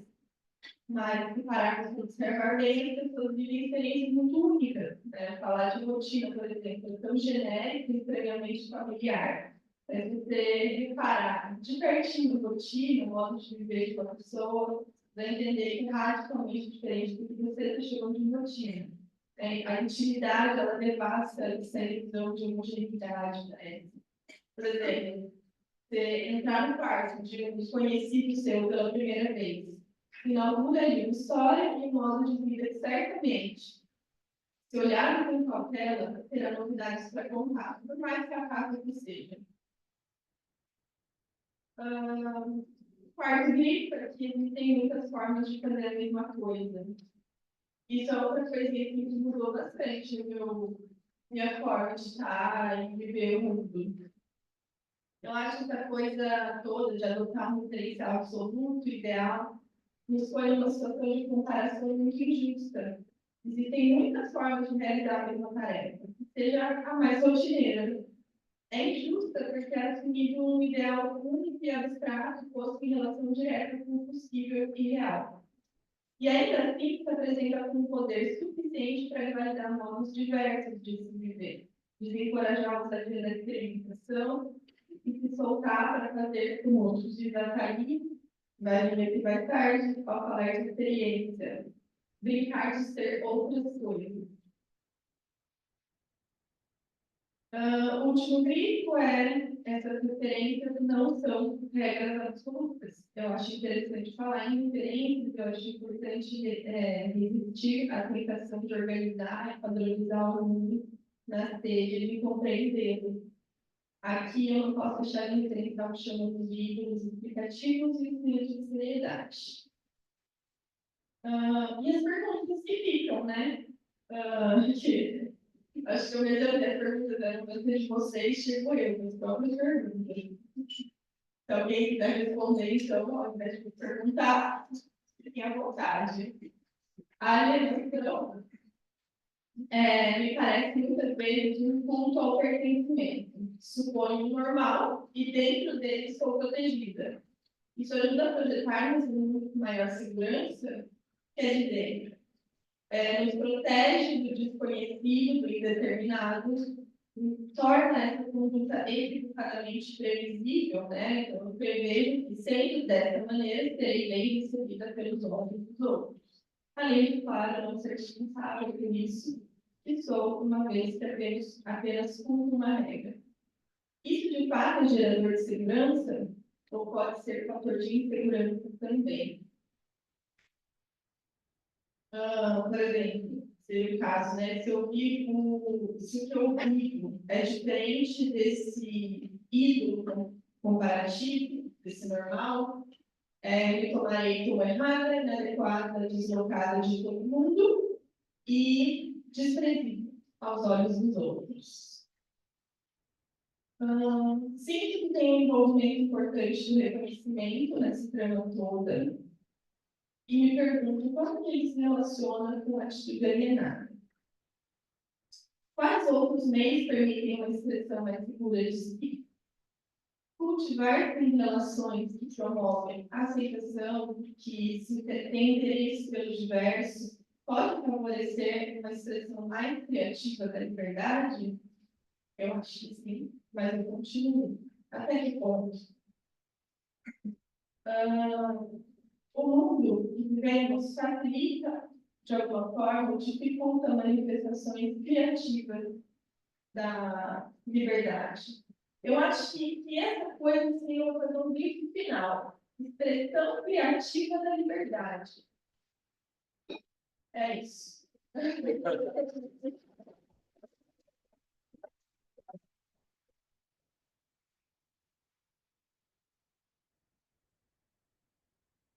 Obrigado, gente. Sensacional. Temos interesses em perguntas? Formular alguma coisa? Pensar alguma coisa?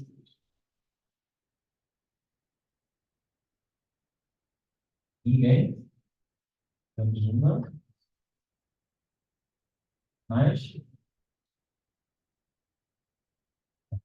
Então, daqui a cima temos duas. E depois eu faço um finalzinho também. Se pode chegar aqui para trás, por favor. A gente quer que todo mundo faça perguntas, seja o mais objetivo possível, para ter espaço também para ter mais perguntas. Sempre começa assim devagarzinho, a gente tem ideia meio para mim, então vamos deixar de falar para todo mundo. Seu nome, de onde você vem. Aqui na UERJ a gente tem o hábito de fazer uma breve aula de descrição. Então, por exemplo, eu sou um homem branco, chamo da média, estou período de uma roupa preta, e faço uma pergunta em 2 minutinhos, pode ser? Só pegar esse. Deixa eu falar. Não. Antes do Diego fazer a pergunta, só dar um aviso. Esse QR Code é um Pix para contribuições livres, quem puder e quiser contribuir com o evento. A gente falou isso no início, mas muita gente chegou depois. Ainda não é o QR Code de presença, que a gente vai colocar no final da tarde, tá? Sempre no final da tarde, no final da noite, a gente vai ter o QR Code da presença, para a gente garantir pelo menos 75% da presença, que é o que precisa para efetivamente receber o certificado. Ok?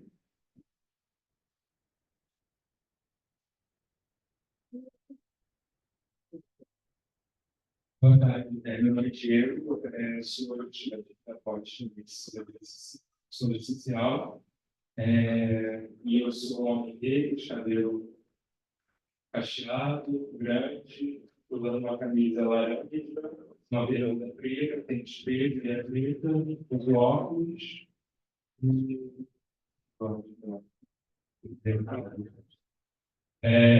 E minha pergunta é por que eu vim fazer parte porque eu vim aqui com muito interesse sobre pesquisa, e minha pergunta é só basicamente eu queria dizer com a minha mesmo, principalmente diálogo, meu Deus. Meu Deus, da toda essa discussão, eu sempre também aprendei muitas opiniões sobre enfim, uma teoria eu fico fazendo nas cenas desses. Eu não sei porque eu estava cheio disso na cabeça. Nessa cena de minha tarde. Não sei porque eu cheio disso na cabeça agora para te perguntar. Eu vejo que aquela cena triste, e ele respondendo. Mas, na verdade, ele tem esse lugar da relação que mas eu penso que ele dá uma música. se você pensa a questão da música, porque a cena nada acontece, mas acontece muita coisa. O que é isso que acontece que parece que nada? E como esse nada cheio de coisa, cheio de música, cheio de imagem, de cor, cheio de. Enfim, sabe? Eu queria saber um pouco sobre a questão da música, porque para mim a música dos filmes do Miyazaki é imprescindível para pensar esse silêncio, para pensar esse vazio e esse lugar, essa pausa. É, eu acho que é isso que eu quero saber. Obrigado.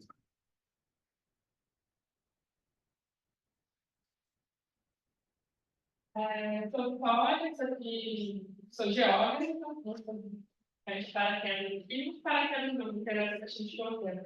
Mas enfim, a minha pergunta para o Matheus, mas também acho que dialoga assim, um pouco com a mesa, em relação a esse tempo que falou de ser moderno, né? Esse tempo acelerado, em que você não tem esse espaço de respiro, em que a alienação é uma escolha, né? Você está alienado de qualquer maneira.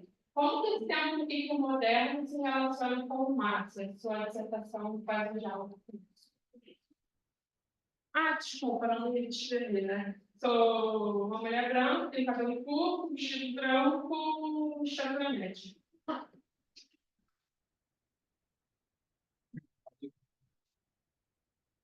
Da minha vida. Eu achei sensacional como os temas se interligaram, né? Acho que tem um propósito para esse livro, acho que foi pensado para isso, mas tiveram temas muito comuns, assim, como a temporalidade, a situação, a alienação, a identidade, que são bem complicados, da criança criando, a compreensão quanto todos pensam a nossa realidade, então por isso também é algo que vem da tradição campiana, né? Eu fico pensando aqui, eu não tenho uma pergunta de fato, mas fiquei só elaborando o que vocês falaram, mas me questiono também, dá para mesmo responder, se esse chamado a atenção ao nosso tempo, ele é um chamado coletivo que a gente faz entre nós, ou ele é um chamado da própria teoria campiana, que é indissociável pensar na teoria campiana e pensar no nosso tempo. É isso.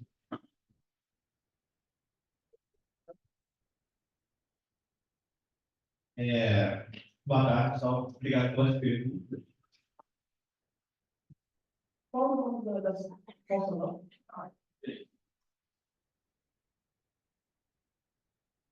Então, primeiro responder o Diego, como a música aparece também no filme, eu não tenho formação musical, mas eu gosto muito de música. E o Joe Hisaishi, que é o compositor das obras de Miyazaki, né? Que é o compositor das trilhas sonoras, a música também é um elemento fundamental e acho que ela comunica muito na trama, porque a música também é cheia desse intervalo. Então, a ideia do mar aparecer, de novo, ele aparece como relação, nunca como coisa. Então, os intervalos estão ali, ele só se dá enquanto o mar na relação entre a cena, a trama, os personagens que ele sente e a música. Então, esse vazio convoca também chamar os espectadores a sentir um outro tempo, sabe? Então, é um convite a experimentar a temporalidade que o personagem também está vivendo. Então, eu acho que esses intervalos também são uma representação dessa ideia de mar. Então, eu acho que caminha por aí. E a pergunta da história, como essa coisa do tempo moderno conversa com o mar, eu acho que eu vou deixar o Miyazaki responder. Eu tenho são 4 linhas só. Vou pedir para ler rapidinho. Assim, tá?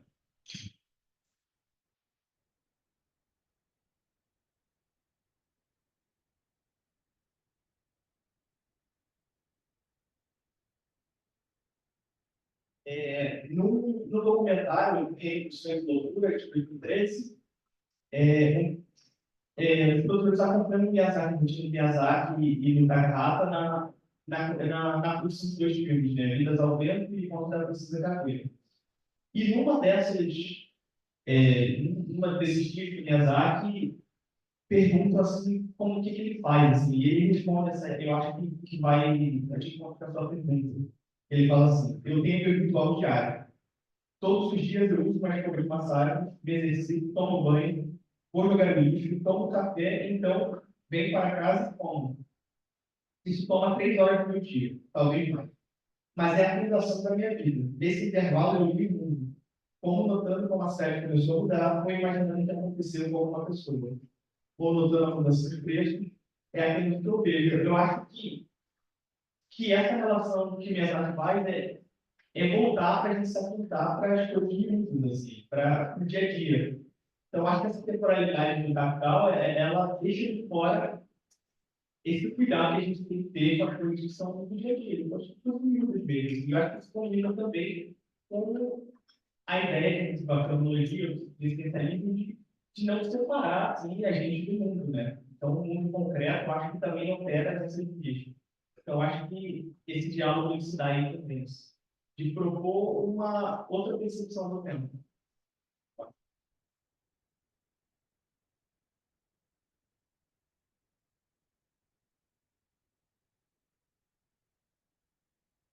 Interessante pensar também, nós temos esse período aqui, na nossa centralidade, tudo vira mercadoria. Então, qual é o tempo que a gente tem para essa pausa? E para a gente olhar,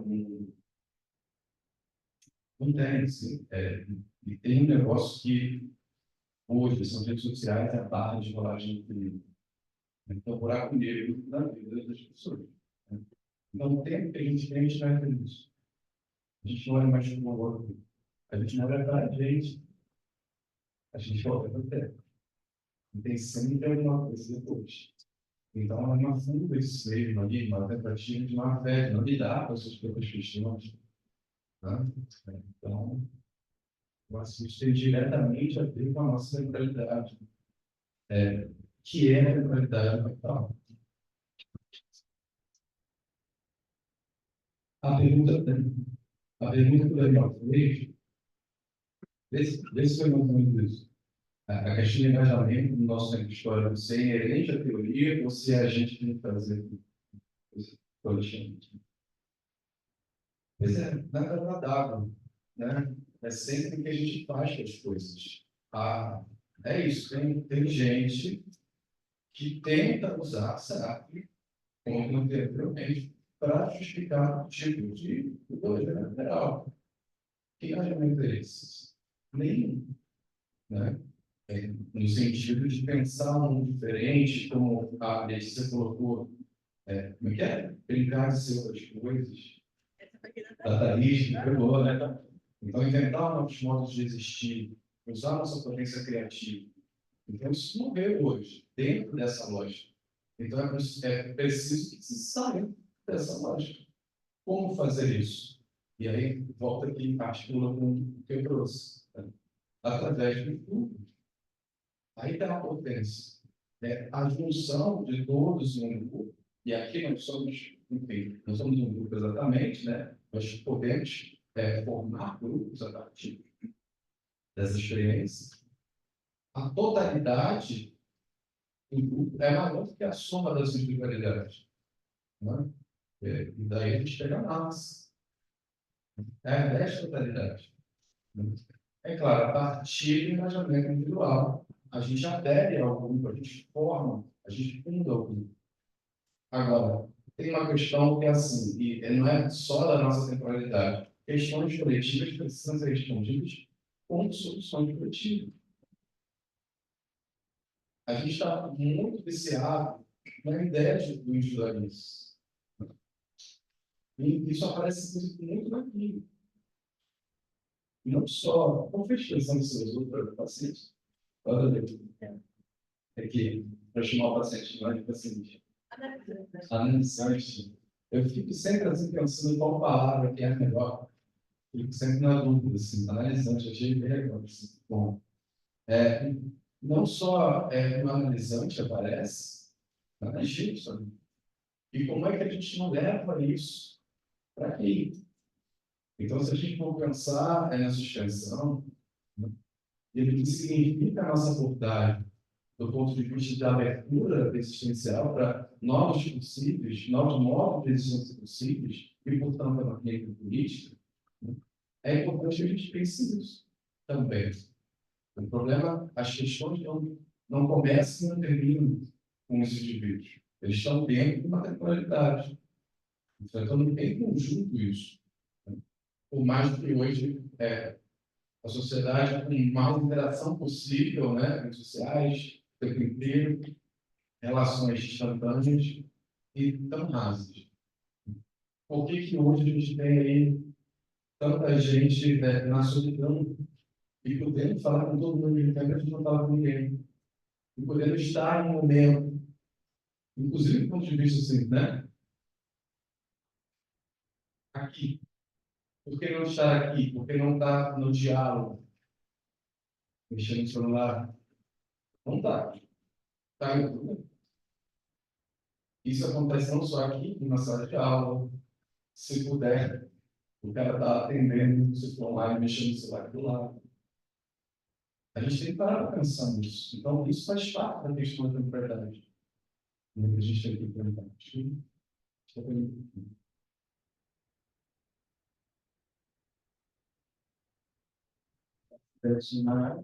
Alguém tem mais alguma pergunta? A gente tem um pouquinho.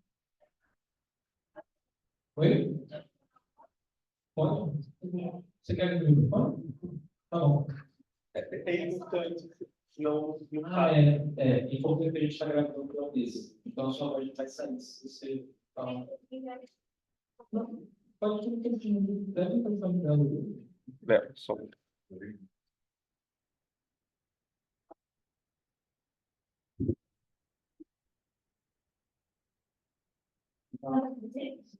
Eu me chamo Nassima, eu sou de Amazonas, eu me inscrevi para estudar psicologia. Quando você fala sobre a internet, tem meio que é nosso dentro, né? Eu senti essa falta porque eu dei costume na minha comunidade de ler livros, todo material impresso. E hoje, quando você fala de grupo, em instituições, eles querem ler. Existe um chat que vocês usam, que eles dão resposta para tudo. Eu me acho prejudicada com isso. Porque eu acho que a leitura, o livro, faz parte da vida de todo ser. É tanto que existe bibliotecas, né? E essa dificuldade de de um curso todo. No curso que é de psicologia, na minha realidade foi muito difícil. Como se faz com psicologia, se ninguém quer ajudar. Eu fico como psicólogo. Eu queria me sentir abraçada. Você me diz, você tem que você é diferente. Você tem que se juntar a eles, não eles. Como fazer isso em uma faculdade? Que eu tenho que ser excluída por ter dificuldades. Eu leio na matéria um livro de 560 páginas. Eu fui única aluna. Com toda a dificuldade, eu li. Está toda resumida no livro. Quando eu vou para a aula agora, a professora falou que ficou de nada, porque nunca fiz na vida dela em 35 anos de instituição. Como seria uma abordagem eficaz para mim trabalhar mais com isso, né? Individualismo dentro do grupo. Porque quando eu digo, não tem grupo, como você citou, né? Pois se ninguém conversa, ninguém diálogo, quando vocês falam, está copiando o que vocês estão falando, está conversando. É uma falta muito difícil, né? Segunda vez que eu venho, não sei o que para participar, sempre pretendendo, eu venho para cá, para o Rio de Janeiro. Mas falta isso, está faltando essa conjunção das pessoas colocar que não é através de um aparelho que você vai ensinar algo, a gente vai ter um diálogo. Tentar mudar um pouco isso, porque não é que eu seja indígena que eu tenho que ser diferente e ser tratada diferente. É muito chato. Obrigada.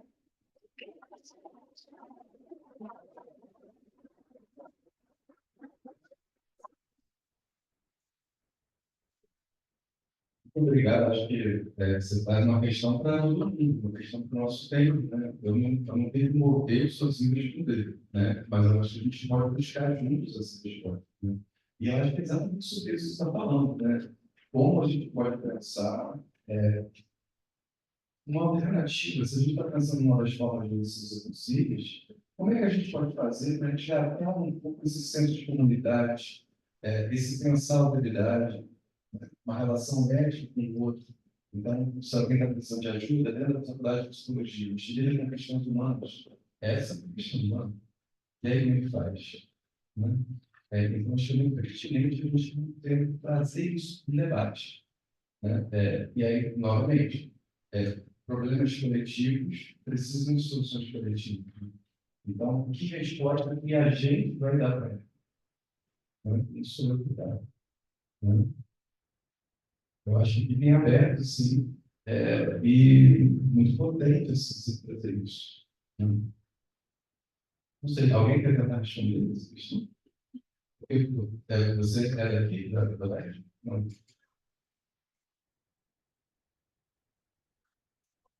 Não, isso. Essa é uma questão que a gente tem que ficar muito atento. Assim. O que a gente está fazendo? Mas veja que assim, não é sobre o caráter e a moral de cada um individualmente. É uma questão que atravessa o nosso tempo histórico. E é um tempo histórico mediado pelas relações de produção capitalista. Então, isso faz parte, a exclusão do diferente faz parte dessa lógica. Sempre fez. Né?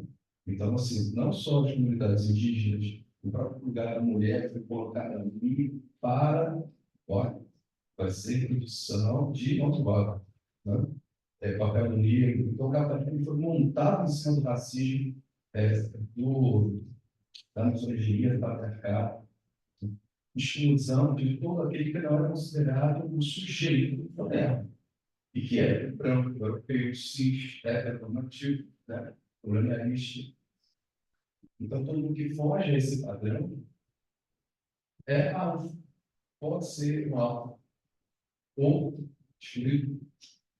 Mas fácil seja, é interessante que seja, para esse modelo existir.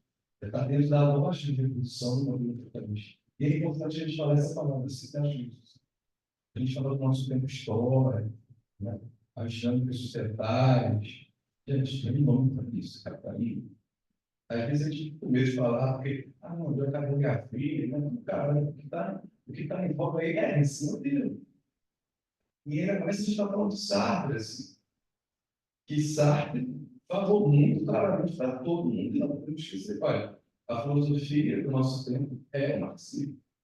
Até que seja superado esse modelo capitalismo, a filosofia que se contrapõe a ele como uma possibilidade de nós criarmos outras formas de ser possíveis é o marxismo. É parte daí. Vamos criticar um pouco mais para cá, mais para lá, ok, mas essa é isso. Né? Então, eu acho que é importante a gente ter esse olhar, assim, esse esforço de descolonizar nossos olhares, né? E desnaturalizar as nossas práticas na universidade, na clínica, na vida. Então, muito obrigado por isso. Foi fundamental para a gente. Fazer um comentário.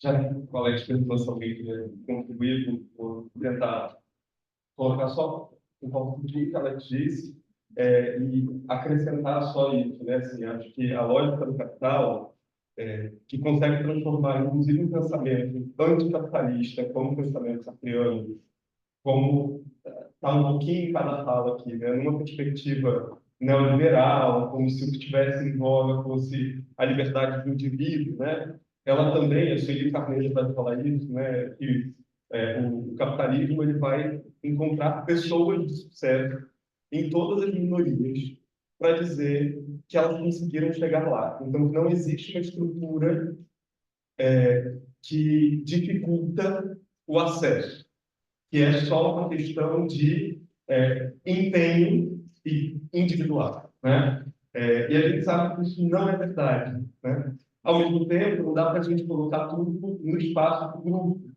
Então, está no entre, né? Não dá para a gente tirar uma responsabilidade singular dessa construção, mas não dá para individualizar, porque eu acho que singular e individual são bastante diversos, que, ao mesmo tempo, é preciso que esse grupo trabalhe, né? Então, uma questão, por exemplo, que a gente viveu no Sinoeste muito fortemente no período passado e que ainda está se esperando e ainda está em discussão e tentando ser construído, é uma política de permanência e acesso das minorias ou maiorias minorizadas, né, a esse espaço da universidade. Porque uma coisa você criou cota de acesso, mas aí, como é que fica? Né? Como é que fica? Como é que permanece? Como é que lida com os sofrimentos de estar aqui enfrentando um espaço em que não tem iguais, né? Em que a gente não se reconhece, e que lembra o tempo todo assim, olha, você não está aqui, seu corpo não está aqui, é só você que está aqui, o seu igual não está. Então, como é que também a universidade pode ajudar a lidar com o sofrimento que isso vai produzindo, pelo menos nas primeiras levas, né? Até que efetivamente esse se torne um espaço democrático, né? Eu acho que há 10 anos, quem viesse aqui num auditório desse não ia ter tanta pluralidade quanto a gente tem hoje. Mas ainda tem pouco, né? E aí eu acho que sua fala está ajudando a lembrar disso. Se der para a gente abraçar de alguma forma, para ter se sentido um pouquinho abraçada, mas que a jornada possa seguir fazendo isso, assim, ajudando a pensar nesse espaço de resistência. Tá bom?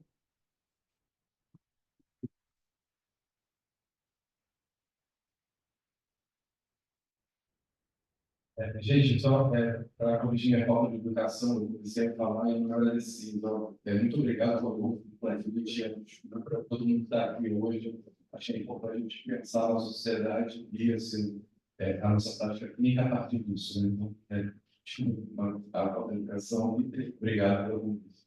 A gente agradece, muito obrigado por da mesa, começando muito bem, mas só começamos, a gente vai praticamente emendar, né? Vai levar. A gente vai emendar no próximo período, chamado Artes da Contemporânea. 5 minutinhos de 5 intervalo. minutinhos, se quiserem voltar, aí a gente já vai. Tá, obrigado. Para quem não conhece a UERJ, banheiro aqui, ó, nesse hall tem 2. Os banheiros são aqueles mesmos projetor das duas extremidades do bolo. Tem um masculino e uma nossa extremidade feminina. Isso também. Mas é lá, você tem que fazer. Porque tá aqui. Tem.